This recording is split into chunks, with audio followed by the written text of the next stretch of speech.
Olá, queridas irmãs, queridos irmãos, começamos mais um programa O Espírito da Letra, analisando a obra de André Luiz, aquela que foi escrita pelo médium ou através do médium Chico Xavier.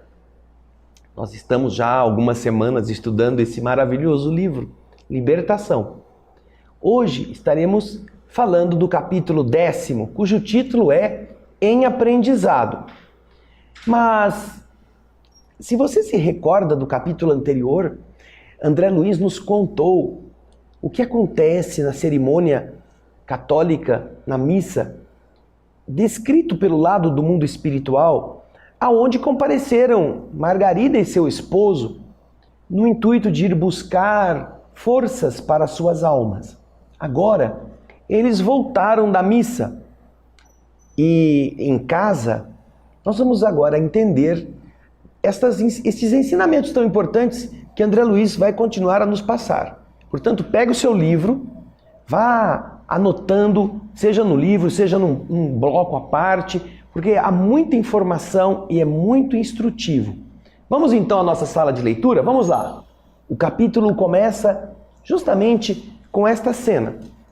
Diz André Luiz: de retorno à casa, com indisfarçável estranheza, reparei que o nosso instrutor não realizava, não empreendia qualquer ataque para defender a doente querida.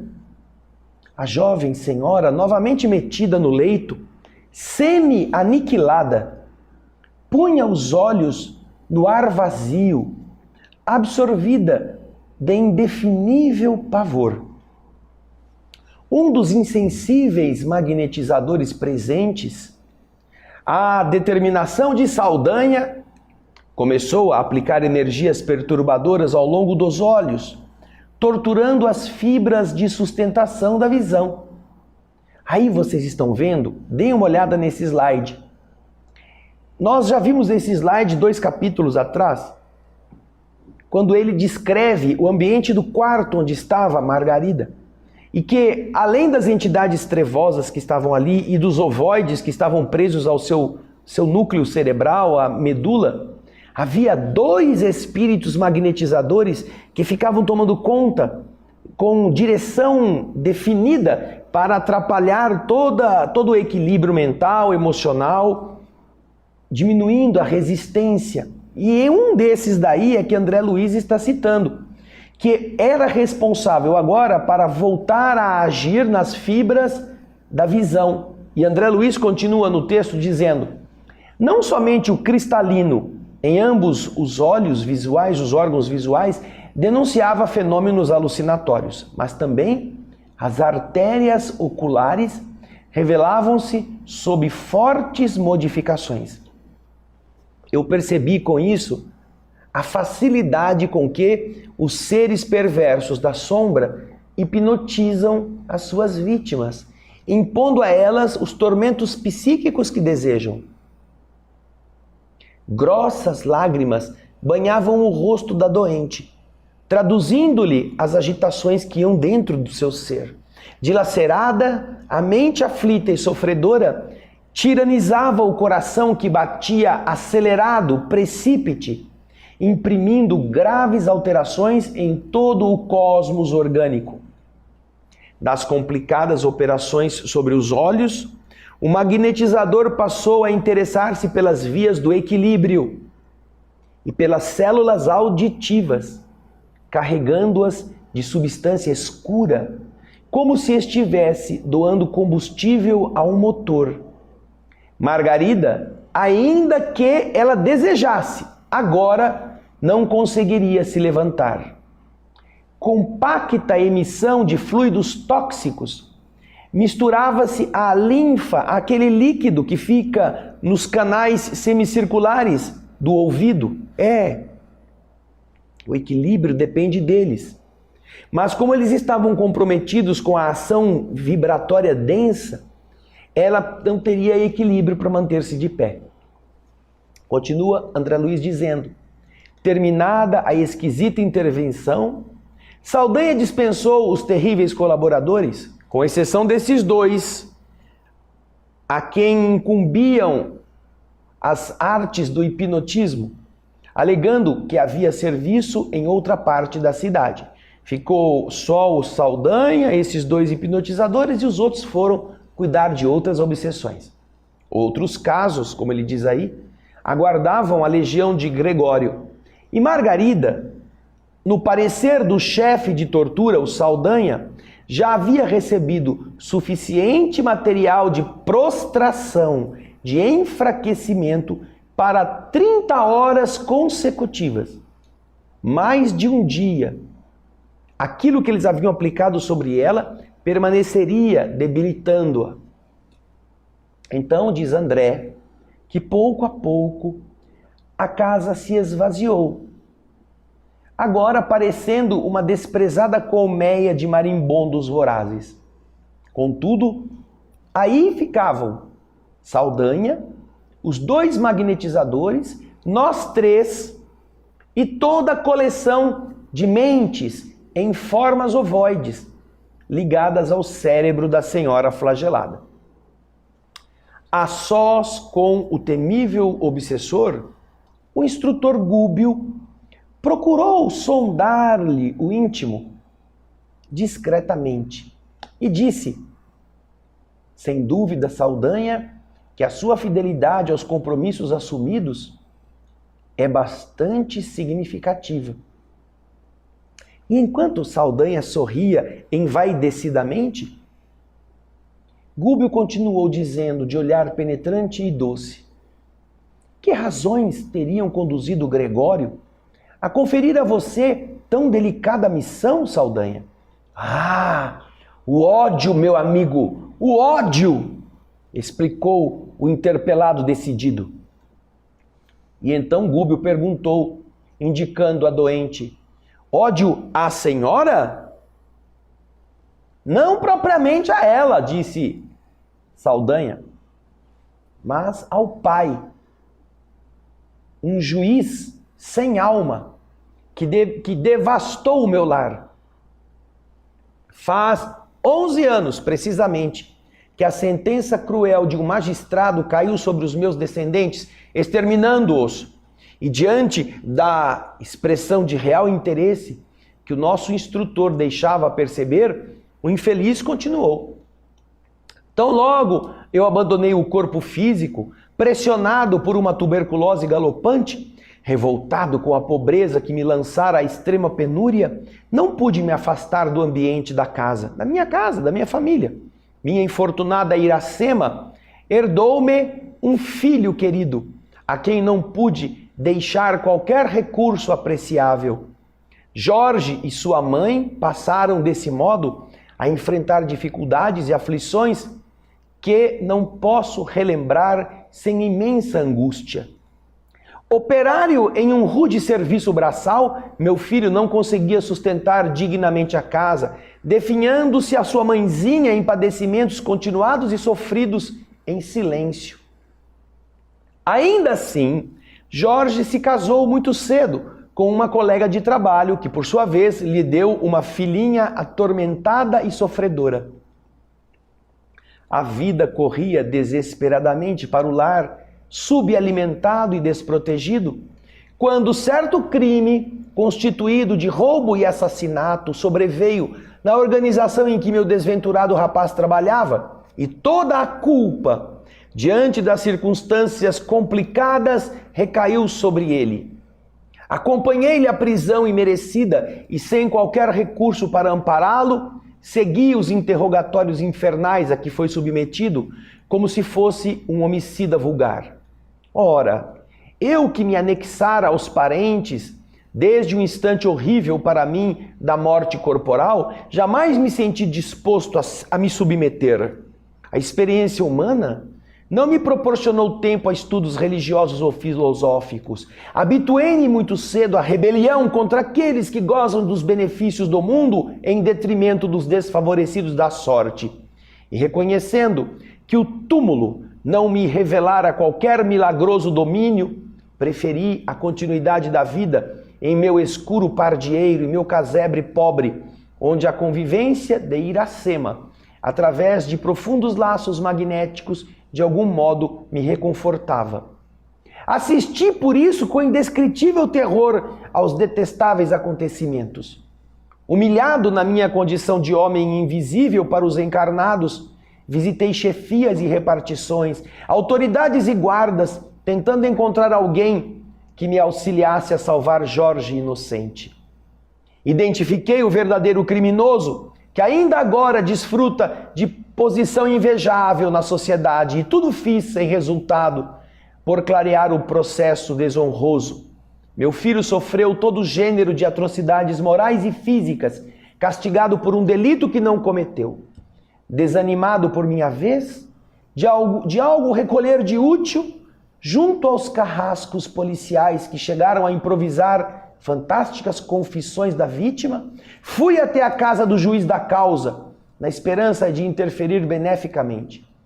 O magistrado, porém, longe de me aceitar a inspiração que o convidava à justiça e à piedade, preferiu ouvir pareceres de amigos influentes na política dominante, que vivamente se interessavam pela indevida condenação na ânsia de inocentar o verdadeiro criminoso. Que tragédia, não? Só que agora ele é pai, ele é espírito, ele está vendo tudo isso. E, por causa desta raiz amarga, nós vamos acompanhar no próximo bloco o suceder dos eventos. Mas eu espero você daqui a pouquinho. É rápido.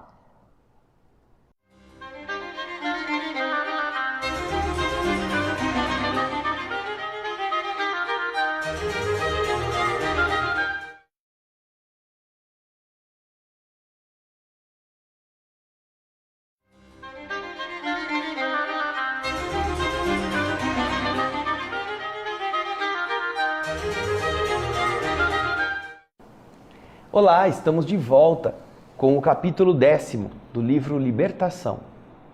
Nós vimos que Saldanha está contando por que ele está ali fazendo aquelas maldades. Ele tem um filho, o filho foi acusado injustamente, o juiz da causa não se preocupou em ajudar o filho e ele, como espírito, ficou tentando desesperadamente uma forma de tirar o filho daquela condição. Então agora, vamos continuar a leitura para ver o que André Luiz vai dizer. Vamos lá. Saldanha fez pequeno intervalo, acentuando a expressão de profundo rancor e prosseguiu. Descrever a você o que foi minha dor é alguma coisa de impraticável à minha capacidade verbal.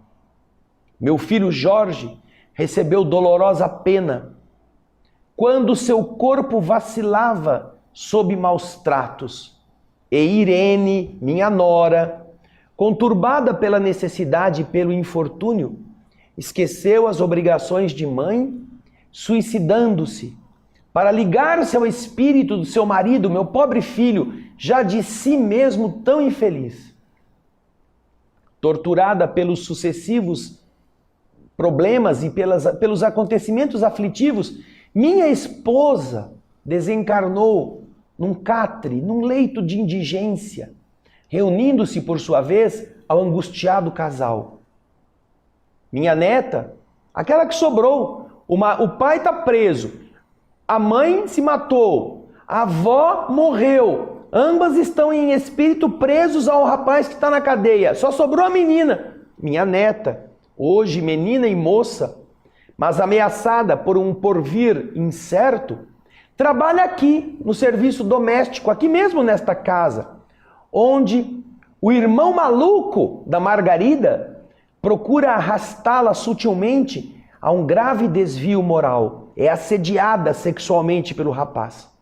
O juiz, aí ele está contando. O juiz é o dono daquela casa. Margarida mora ali. O juiz que aqui preside a assembleia familiar, recebendo-me em sonho as promessas de vingança dele, procurou colocar minha neta junto aos parentes dele próprio, empenhado em reparar, de algum modo, o seu crime. No entanto, apesar disso, minha vingança não se fará menos enérgica.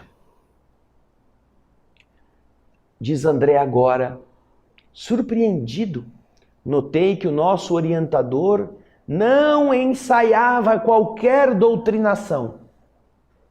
Pousando olhos cheios de simpatia em Saldanha, apenas murmurou: realmente, a sementeira de dor é das que mais nos afligem. E então, encorajado pelo tom amigo daquela frase, Saldanha prosseguiu: muita gente me convida à transformação espiritual, convocando-me ao perdão estéril.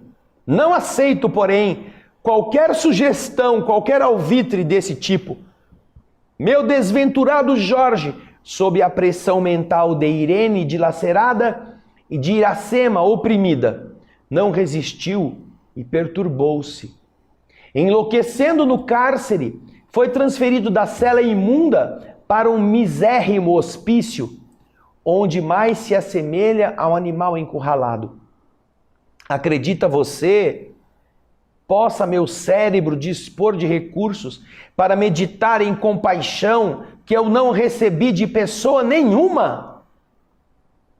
Enquanto esses quadros permanecerem sob meus olhos, não abrirei minha alma a sugestões religiosas. Estou simplesmente diante da vida. A sepultura apenas derruba o muro da carne, porquanto nossas dores continuam tão vivas e tão contundentes quanto em outra época, quando suportávamos a caixa dos ossos. Foi nesse estado que o sacerdote Gregório me encontrou e agradou-se de minhas disposições íntimas. Ele necessitava de alguém de alma suficientemente endurecida para presidir, para tomar conta da retirada técnica desta moça. Olha como ele chama a morte que eles estão empreendendo. Eles não chamam assassinato, eles não chamam isso de extermínio, eles chamam de retirada técnica. Olha só, parece o nome que alguns médicos, algumas pessoas que gostam de fazer aborto, eles dão. Eles não dizem que vão abortar o feto, a criança. Eles dizem que vão abortar o objeto, o ser ou o problema. Não dão nome. E eles chamam então de retirada técnica da moça, que é o que Gregório está querendo. Ele deseja arrebatá-la devagarinho da existência terrestre. E ele, Gregório, louvou-me o ânimo firme. Quase sempre dispomos de servidores em massa para as realizações retificadoras. Mas não é fácil encontrar um companheiro decidido a perseverar na vingança até o fim, com o mesmo ódio do princípio. Ele observou que eu lhe atendia à exigência e me confiou a tarefa. E olhando com ódio pelos ângulos da câmara de repouso, Saldanha disse: todos aqui pagarão, todos. Admirado, diz André, admirado. Olhei Gúbio, que se mantinha imperturbável, silencioso. Se fosse eu, e eu talvez me desbordasse em comentários extensos e tirânicos com referência à lei do amor que nos governa os destinos, reclamaria com ênfase a atenção do perseguidor para os ensinamentos de Jesus e, se possível, iria dobrar a sua língua indisciplinada e insolente, desaforada. Diz o André. O instrutor, porém, assim não procedeu. Sorriu mudo, buscando disfarçar a própria tristeza. 2 ou 3 minutos rolaram longos entre nós. O relógio mostrava 1/4 para o meio-dia, 15 para o meio-dia, quando alguns passos se fizeram ouvidos. E então Saldanha disse: ah, é o médico! Com manifesta expressão de sarcasmo. Ele disse: em vão, porém, procurará lesões e micróbios. Falou Saldanha, referindo-se ao médico que chegava. Quase no mesmo instante, um cavalheiro de idade madura penetrou o recinto em companhia de Gabriel, o esposo da vítima. Acercou-se da enferma, afagou-a gentil e pronunciou algumas palavras de encorajamento. Margarida, em vão, procurou sorrir. Faltavam-lhe forças para isto. A conversação ia a meio quando uma entidade, evidentemente bem intencionada, chega no quarto, comparece ali.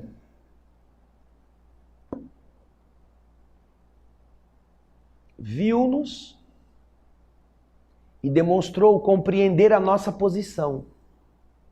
Porque olhou em nós com cautela sem dizer nenhuma palavra. Aproximando-se do médico, solicitamente, como se lhe fora um dedicado enfermeiro. O espírito chega, vê André Luiz, vê o instrutor, olha, sabe que eles devem ser alguém que está ali, mas que não são pessoas más, mas não diz nada. O médico está sendo acompanhado por alguém que o ajuda. Então, diz André, ele, o médico, não parecia profundamente interessado no caso, mas, ao examinar Margarida, entregue àquele torpor inquietante, conversou com o marido da vítima de maneira superficial. Declarou que a senhora, em sua opinião, certamente se mantinha sobre o império da epilepsia secundária e que, em última análise, se socorreria da colaboração de colegas eminentes destacados para submetê-la a exame particularizado da lesão do cérebro, chamada cerebromeníngia, seguido, possivelmente, de uma intervenção cirúrgica aconselhável.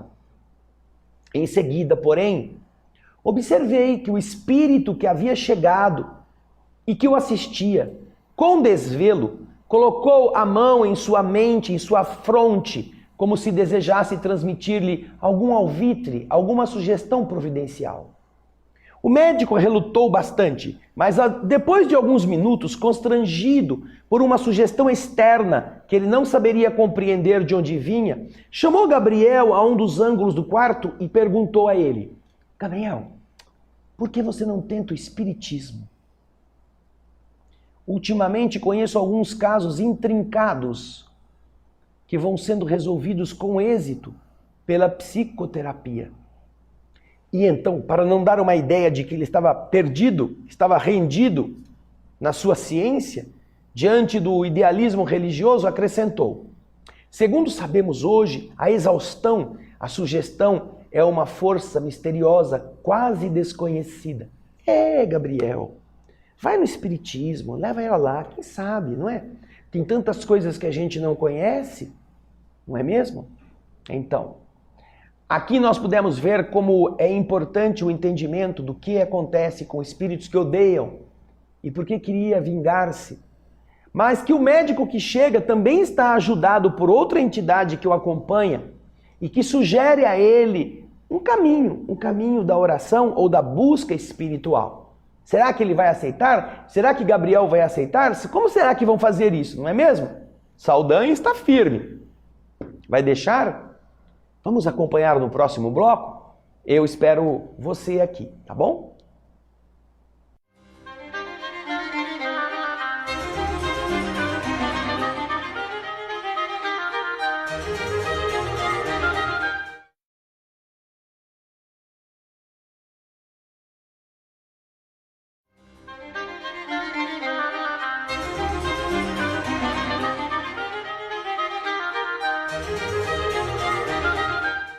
Olá, queridas irmãs, queridos irmãos, estamos de volta com o capítulo 10º do livro Libertação, obra do Espírito André Luiz através da mediunidade de Chico Xavier. E estamos vendo que agora a Margarida recebeu a visita do médico. O médico está influenciado por um bom espírito. E o bom espírito, apesar do conhecimento do médico em relação à medicina, à ciência, sugere, através da intuição, que o médico converse com Gabriel, o marido da esposa, sugerindo, o marido da Margarida doente, não é? Sugerindo que ele tome outro caminho. Você já tentou o espiritismo? E aí, como nós vimos no fim do bloco anterior, ele disse, olha, segundo hoje nós sabemos, exaustivamente, a sugestão é uma força misteriosa, quase desconhecida. Aí então, ouvindo isso, e nós vamos voltar ao texto, veja aí. Gabriel, o esposo da enferma, recebeu o conselho com simpatia e perguntou a ele: por acaso você poderá me orientar suficientemente a esse respeito? O psiquiatra recuou de algum modo e ponderou: bem, não disponho de maior trato com os expoentes do assunto. Todavia, segundo eu acredito, você não terá dificuldades para experimentar. Logo após, deixou ali algumas indicações escritas relacionando drogas e injeções e dispôs-se a sair, sob o riso sarcástico de Saldanha, que dominava amplamente a situação. Gúbio conversou qualquer coisa com o inquisidor desencarnado, Saldanha, não é? E em seguida dirigiu-se a mim esclarecendo: André, combinamos que para melhor observações suas, você deve seguir o médico. Dentro de algumas horas, porém, volte ao nosso posto. Compreendi que o nosso orientador me proporcionava a colheita, a recolta de novos ensinamentos e acompanhei o especialista em moléstias nervosas, cauteloso e contente.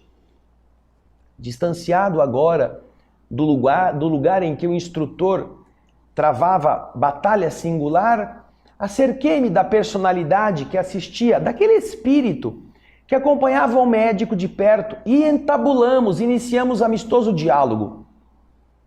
O novo amigo atendia pelo nome de Maurício, o espírito. Havia sido enfermeiro do médico quando estava encarnado, que agora ele, como espírito, protegia e recebera com satisfação a tarefa de amparar o médico nos empreendimentos profissionais.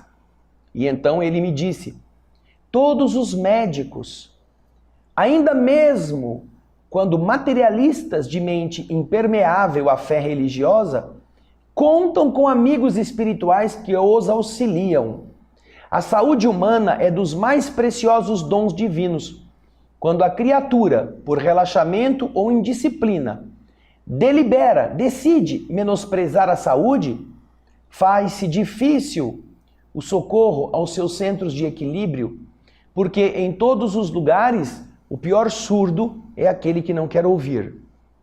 Porém, por parte de quantos ajudam a marcha humana, da esfera espiritual, há sempre medidas de proteção à harmonia do corpo, para que a saúde das criaturas não seja prejudicada.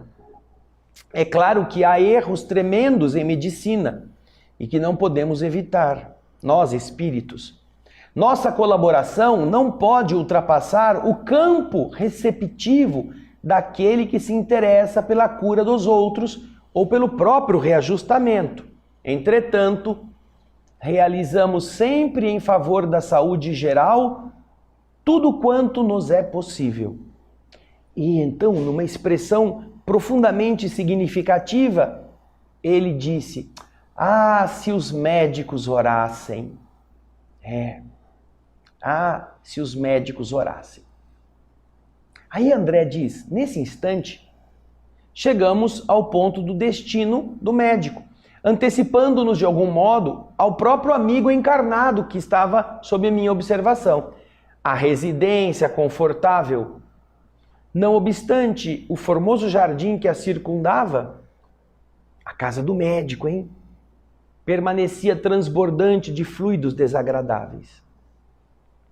O clima interior, o clima doméstico era perturbador. O espírito Maurício elucidou sem preâmbulos, sem rodeios. Estamos, disse ele, sumamente interessados em que o nosso amigo se enfronhe, se envolva no trato com as magnas questões da alma, a fim de aperfeiçoar-se na tarefa junto à mente doente. Por isso encaminhamos até aqui, por vias indiretas, livros e publicações sobre o assunto. Entretanto, contra o nosso desejo, não somente preponderam os preconceitos da classe médica, mas também a perniciosa influência que a segunda esposa exerce sobre ele. Veja só, homem inteligente, diz Maurício a respeito do médico. Ele é um homem inteligente, mas ele é muito arraigado à remuneração dos sentidos. Esse é o nome clássico, é o nome bonito que os espíritos dão às nossas ligações sexuais desmesuradas. Arraigado à remuneração dos sentidos. Ele é um homem inteligente, mas muito ligado ao sexo. Muito dependente do gozo, do prazer. E por causa disso, o nosso amigo não suportou a viuvez e casou-se novamente há 5 anos com uma jovem que ele exige pesado tributo da sua maturidade respeitável. Ela é mais jovem, mais fogosa, ela exige que ele a atenda nos seus desejos de moça, de mulher. Só que ele já está numa idade mais em declínio das forças físicas. Agora, continua ele dizendo, também acontece que a esse problema acresce uma outra questão, que é muito grave. A primeira mulher do médico, desencarnada, deixou 2 filhos e permanece ligada à organização doméstica, ela permanece na casa, que ela considera sua propriedade exclusiva. Por mais que o nosso trabalho se acentue, por mais que nós nos dediquemos, ainda não conseguimos retirá-la com proveito da casa, porque o pensamento dos 2 filhos, em conflito com o pai e com a madrasta, invoca a sua proteção, a sua atuação de minuto a minuto, invocam a mãe desencarnada. O duelo mental que acontece aqui dentro é enorme. Ninguém cede, ninguém desculpa, e o combate espiritual permanente transforma o recinto numa arena de trevas. Maurício ficou quieto, calou-se, enquanto entrávamos na casa. E pude notar que, efetivamente, a antiga dona da casa, agora fora do corpo físico, em singular posição de revolta, ali estava, abraçada a um dos filhos, um moço de seus 18 anos, presumíveis, que fumava nervosamente numa espreguiçadeira, numa cadeira daquelas preguiçosas. Podia ver-se perfeitamente a sua condição de vaso receptivo da revoltada mente materna. O filho recebia na sua mente a revolta que se encontrava na mente da mãe. Tão ligados que os 2 estavam. Ideias inquietantes e delituosas povoavam a sua cabeça. Fios muito tênues de força magnética ligavam ele à mãezinha infeliz. Tinha as mãos contraídas, crispadas e o olhar absorto, vago, maquinando planos diabólicos. Quem sabe, não é? Quem sabe eu vou dar um jeito de matar essa mulher só veio atrapalhar a nossa vida. Ele devia estar pensando coisas negativas a esse nível. E por mais que o envolvesse o socorro de Maurício, nem ele, nem aquela que ele havia sido ciumenta genitora, se mostravam suscetíveis de nos receber a influenciação restauradora. Diz ainda Maurício, tenho trabalhado tanto quanto me é possível, a fim de ambientar aqui o espiritualismo de ordem superior. Nós nos achamos, entretanto, num campo imensamente refratário, resistente, impermeável. Quando ele estava falando isso, nesse momento, o médico entrou, porta dentro. E Maurício colocou sobre a mente, sobre a fronte do médico, a mão generosa, buscando fornecer-lhe intuições exatas referentes ao caso de Margarida. O especialista, num instante, começou a articular o aparelhamento mental para exame do assunto que lhe era sugerido, lembrando certa publicação técnica, única maneira através da qual conseguia registrar os pensamentos do companheiro espiritual que o aconselhava. Mas, mesmo assim, o esforço não obteve êxito. Assim que ele começou a pensar, o filho, aquele de 18 anos, atacou o genitor com recriminações agressivas, em vista de haver se demorado excessivamente para o almoço. O médico, imediatamente. Desligou a mente dos fios tangíveis, dos fios invisíveis, precipitando o pensamento nesse redemoinho das vibrações antagônicas. A esposa desencarnada igualmente veio sobre ele, furiosa. Reparei que o dono da casa não percebeu os punhos ativos que tocavam o seu rosto, mas imediatamente o sangue concentrou-se na região das têmporas, tingindo-lhe a máscara fisionômica de cólera indisfarçável. Resmungou algumas palavras saturadas de indignação e perdeu de todo o contato espiritual conosco. É assim. Quando alguém está tentando encaminhar-se, os obsessores muitas vezes atuam usando outras pessoas.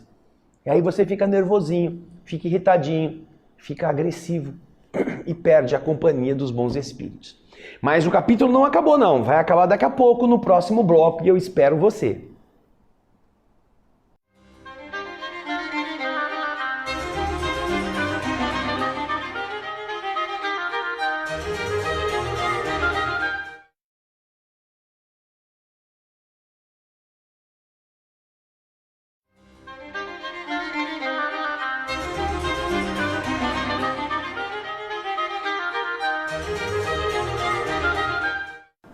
Olá, estamos de volta com a última parte do capítulo 10, em aprendizado. Nós vimos agora que André Luiz acompanhou aquele espírito Maurício até a casa do médico. E quando o médico chegou, Maurício tentou ajudá-lo a pensar no caso Margarida. Mas assim que o médico começou a procurar algumas publicações, veio o filho dele, que estava lá com ódio, obsedado pela primeira esposa, mãe dele, né? Mãe do rapaz, primeira esposa do médico, e o atacou. E a mulher pulou em cima do médico também, esbofeteando ele, só que é um espírito, né? Ele não consegue sentir o soco, mas ele ficou com o rosto vermelho de raiva e perdeu o contato com os espíritos. Aí André Luiz continua a nos explicar. Maurício indicou o médico com insofreável, incontida tristeza e disse: é sempre assim. Muito difícil, André, aproximarmos-nos na esfera física daqueles a quem nos propomos auxiliar. Surgem momentos valiosos de realização espiritual, como acontece nesse momento, diante do problema de Margarida. No entanto, nossas tentativas redundam em uma completa frustração. Um homem intelectualizado pela responsabilidade acadêmica, por si mesmo deveria sentir santa curiosidade perante a vida, abstendo-se de certo comércio mais intenso com a satisfação egoística da experiência no corpo, abstendo-se dessa promiscuidade, dessa ligação sexual desenfreada, desta busca de hormônios exuberantes de uma idade que já passou. Mas ele diz, porém, a criatura costuma persegui-la até o desgaste completo da forma carnal de que se serve. Por mais que convoquemos a preciosa viagem da periferia para o centro, a fim de que ela se amolde aos imperativos da vida que a espera, além do sepulcro, nosso esforço é quase sempre considerado adiável e inútil. E então, enigmático, sorriu e disse: e olha, observemos que nos achamos à frente de um homem chamado pelo campo social ao Ministério da Cura. Da cura. Nesse momento, a pequena família se reuniu ao redor da mesa posta. E a segunda esposa do médico me impressionou pelo apuro da apresentação. A pintura do rosto, sem dúvida, era admirável. O traje elegante e sóbrio, as joias discretas e o penteado harmonioso realçavam-lhe a profundeza do olhar. Mas ela se rodeava de uma substância fluídica deprimente. Uma aura cinzenta, um halo plúmbeo, denunciava a sua posição de inferioridade. Socialmente, Aquela dama devia ser das de mais fino trato. Contudo, terminado o almoço, a refeição, deixou positivamente demonstrada sua deplorável condição psíquica. Depois de uma discussão menos feliz com o marido, a jovem mulher buscou o sono da sesta, aquela dormidinha depois do almoço, num divã largo e macio. Intencionalmente, Maurício me convidou a espreitar o repouso da moça e, com enorme surpresa, aturdido, perturbado mesmo, não vi na mulher os mesmos traços fisionômicos no seu perispírito, que deixava a estrutura carnal entregue ao descanso. Alguma semelhança era de notar-se, mas, afinal de contas, aquela mulher fora do corpo tornara-se irreconhecível. Estampava no semblante os sinais das bruxas dos velhos contos infantis. A boca, os olhos, o nariz e os ouvidos revelavam algo de monstruoso. A própria primeira esposa, aquela desencarnada que estava ali, em evidente revolta, não se animou a enfrentar a concorrente. Recuou, semi-espavorida, tentando ocultar-se junto do filho. Eu me lembrei então do livro em que Oscar Wilde nos conta a história do retrato de Dorian Gray, que adquiria horrenda expressão à medida que o dono se alterava intimamente na prática do mal. E endereçando a Maurício um olhar indagador, dele recebi sensata explicação. Sim, meu amigo, disse ele tolerante. A imaginação de Oscar Wilde não fantasiou. O homem e a mulher, com seus pensamentos, atitudes, palavras e atos, criam no íntimo a verdadeira forma espiritual a que se acolhem. Cada crime, cada queda, deixam aleijões, deformidades e deixam sulcos, que são marcas horrendas, no campo da alma. Tanto quanto cada ação generosa, cada pensamento superior, adicionam beleza e perfeição à forma do perispírito, dentro da qual a individualidade verdadeira, aquela individualidade real, se manifesta, principalmente depois da morte do corpo físico. Existem criaturas belas e admiráveis na carne que, no fundo, são verdadeiros monstros mentais. Do mesmo modo que há corpos torturados e detestados no mundo, escondendo espíritos angélicos, de celestial formosura, e designando a infeliz que se ausentava de casa, agora semi-liberta do corpo físico, ele disse: essa irmã desventurada permanece sob o império de espíritos gozadores e animalizados, que por muito tempo vão retê-la em lastimáveis desequilíbrios. Acreditamos que ela, sem fé renovadora, sem ideais santificantes e sem conduta digna, não se prevenirá tão cedo dos perigos que corre e somente se lembrará de chorar, aprender e transformar-se para o bem quando se afastar de uma vez para sempre do vaso da carne, em condição de autêntica bruxa. O assunto era realmente fascinante e a lição era imensa. Entretanto, meu tempo disponível esgotara. O minuto exigia pronto regresso. Terminou aqui o capítulo 10º. Nós vamos para o capítulo 11º, valiosa experiência. Mas você viu neste capítulo, que coisa interessante? A ação de entidades atuando sobre os parentes, gerando conflitos. A mente do homem, que ao invés de amadurecer e procurar um caminho menos estafante, desgastante, se entrega às aventuras da facilidade do sexo. Acaba sendo explorado por jovem que sabe manter a ilusão da adolescência na mente do velho. E usando de seus meneios, você vê, se trata de um espírito, o da mulher, extremamente ligado às entidades inferiores, que quando ela sai do corpo, ela busca em aventuras grotescas, geralmente na área da sexualidade. Porque quando nós não temos mais o freio físico, na hora do repouso, nós vamos procurar aquilo que nos atrai, aquilo com que nós queremos estar em contato, seja em companhia, seja em atitude. E é o caso dela.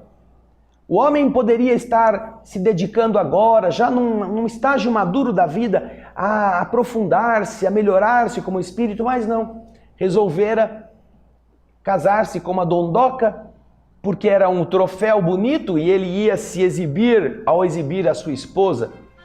Mas, na verdade, teria que pagar o preço do sofrimento, ele e ela, pelos excessos cometidos. Apesar disso, o mundo espiritual está ali tentando ajudá-los. E está tentando estimular na mente deste homem, que é um sacerdote, porque é médico, cuida da saúde das pessoas, ajuda as pessoas a se sentirem mais preparadas para viver, algo que seja útil para ele e para aqueles que ele vai amparar. Vocês viram no texto dito por André Luiz, que mesmo para os médicos que sejam materialistas, ainda assim eles recebem ajuda. Pena que a maioria deles não ora. Ah, se os médicos orassem. Quando se entregam à vaidade, quando se entregam aos prazeres, quando se entregam ao desfrute de uma vida lasciva, mesmo com uma esposa, como é o caso deste homem, ele paga um tributo muito pesado pelo desgaste do corpo. E só vai perceber isso depois que chega a hora de ir embora. Há muitas mulheres e muitos homens que são verdadeiros pavões de beleza por fora e monstros espiritualmente quando deixam o corpo na cama na hora de dormir. São assustadores. Porque é a mente que diz quem nós somos, não é a aparência física.